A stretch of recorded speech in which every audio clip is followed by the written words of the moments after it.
নামক পাল্লা কায়েম করবেন।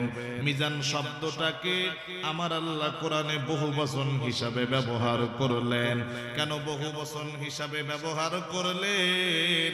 মুফাসসিরিনে কেরাম বলেছেন, মিজানের পাল্লা দুনিয়ার ছোট কোনো পাল্লার মতো পাল্লা হবে না। আলু মাপা, বেগুন মাপা, ধান চাউল মাপা পাল্লার মতো হবে না। মিজানের পাল্লাটা অনেক বড় পাল্লা হবে। পাল্লাটা বড় হওয়ার কারণে আমার আল্লাহ মিজান শব্দটাকে বহু বচন ব্যবহার করলেন। মিজানের পাল্লা কত বড় হবে? আল্লাহর একজন নবী আল্লাহকে ডাক দিয়া বললেন, আল্লাহ গো, কিয়ামতের কঠিন ময়দানে আপনি যে মিজান দিয়ে মানুষের নেকি বদি ওজন করবেন, আমি নবী সেই মিজানটা দেখতে চাই। আপনি আল্লাহ আমি নবীকে একটু দেখাইয়া দেন। নবীর দোয়া কবুল করলেন। আমার আল্লাহ নবীকে মিজান দেখাইয়া দিলেন। মিজানের পাল্লা দেখা মাত্র আল্লাহর নবী অজ্ঞান হয়ে জমিনে পড়ে যান। এরপরে যখন নবীর হুঁশ ফিরে আসলো, আল্লাহ ডাক দিয়া বললেন, এ নবী, মিজান দেখতে চাইলেন, আমি আল্লাহ দেখাইলাম, কেন আবার অজ্ঞান হয়ে পড়ে গেলেন? নবী ডাক দিয়া বলেন, আল্লাহ গো, মিজানের পাল্লা এত বড়, এত বড় পাল্লা আমি নবী আর কোনদিন দেখি নাই। এত বড় মিজানের পাল্লা কোন ব্যক্তির আমল দিয়া ভারী হবে? এই মিজানের পাল্লায় মানুষের আমল নামা তুলে দিলে কেউ ভারী করতে পারবে না। সকল মানুষ জাহান্নামী হয়ে যাবে। এই চিন্তায় আমি নবী অজ্ঞান হয়ে জমিনে পড়ে গেছি। আল্লাহ ডাক দিয়া বলেন, নবী,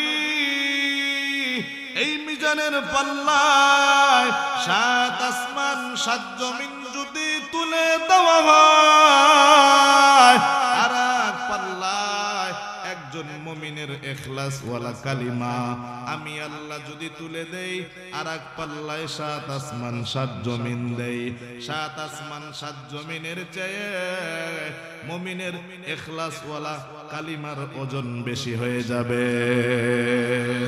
अल्लाह अल्लाह क्या मुबारक नाम है, अल्लाह अल्लाह आशिकों का काम है, अल्लाह अल्लाह तू मेरा सत्तार है, अल्लाह अल्लाह तू मेरा गफ्फार है, अल्लाह अल्लाह तू मेरा माबूद है, अल्लाह अल्लाह तू मेरा माशूक है, अल्लाह अल्लाह इच शीरीनिस्त नाम शिरो शाकर मिकुनुद जानम तमाम। जोरे बोला जाबे कि मारहाबा, আর জোরে বলেন মারহাবা।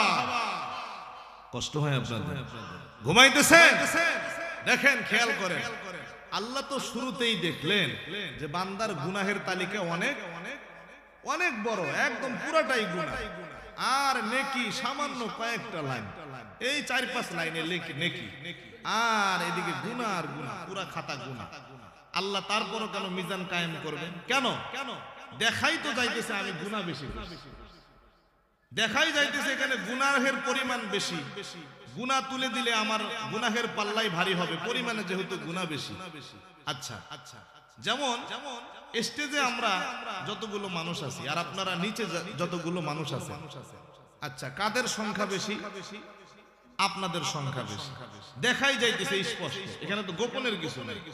এখন যদি আপনাদেরকে এক পাল্লায় তোলা হয় মিজানের, আর এক পাল্লায় আমাদেরকে তোলা হয়, আমরা যারা আছি স্টেজে, কাদের ওজন বেশি হবে? হ্যাঁ, কেন বেশি হবে? সংখ্যায় বেশি। আল্লাহ তো দেখতেছেন যে তালিকা গুনাহের বড়, নেকির তালিকা সামান্য কয়েকটা, তাহলে কেন এই বান্দার আবার মিজানের পাল্লায় তার আমল তুলে দিতে হবে? এখানে তাহলে বান্দাকে আবার লজ্জিত করা, বান্দাকে আবার এটা লজ্জিত করা, কারণ দেখাই যাইতেছে আমি গুনাহ বেশি করছি, নেকি কম। তাহলে হে রব, আপনি মিজান কায়েম কইরা আমার এই সামান্য নেকি তুইলা দিয়ে আপনি কি আমাকে লজ্জা দিতে চান? বিষয়টা কিন্তু এরকমই, তাই না? আল্লাহ কেন হাজার হাজার গুনাহের সামনে 4-5টা নেকি তারপরে কেন ওজন দিবেন? এর মানে হলো আল্লাহ দেখবেন যে দেখি আমার বান্দা হাজার হাজার গুনাহ করেছে, নেকির পরিমাণ খুবই কম, দেখি এই অল্প কিছু নেকি যদি আমার জন্য করে থাকে তাহলে অল্প আমলি নাজাতের জন্য যথেষ্ট হবে।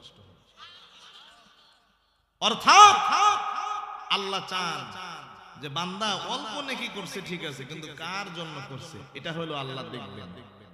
আপনি অনেক ইবাদত করছেন কিন্তু আল্লাহকে সন্তুষ্টি করার উদ্দেশ্য ছিল না, আপনার হাজার হাজার নেক আমল তুলার মতো হালকা হবে। আরেকজন মানুষ পাহাড় পরিমাণ নেক আমল করে নাই, মানে হিসাবের মধ্যে করছে, দরকারিগুলা করছে, দরকারি যেগুলো সেগুলা করছে, কিন্তু একমাত্র আল্লাহরই জন্য করছে। তার অল্প আমলি পাথরের মতো ওজনদার হয়ে যাবে। সর্বশেষ কথা হলো, সর্বশেষ সোজা সাপটা আলাপ হলো, যার আমলের মধ্যে ইখলাস যত বেশি হবে, মানে আল্লাহকে খুশি করার উদ্দেশ্য যত বেশি হবে, তার আমলটা বেশি ওজনদার হবে। এজন্য আল্লাহ তুলে দিবেন, অল্প নেকিই তুলবেন, দেখি ওজন কি হয়। যদি আল্লাহর জন্য অল্প আমল করে থাকে হাজার হাজার গুনাহের চেয়ে 4-5টা নেকি বেশি ভারী হয়ে যাবে। কারণ বান্দা অল্প আমল যে করছে, আমলটা হলো 1 নাম্বার, একদম খাঁটি পিওর আমলটা, কি একদম পিওর, যার কারণে মিজানকে ভারী করবে। আর যদি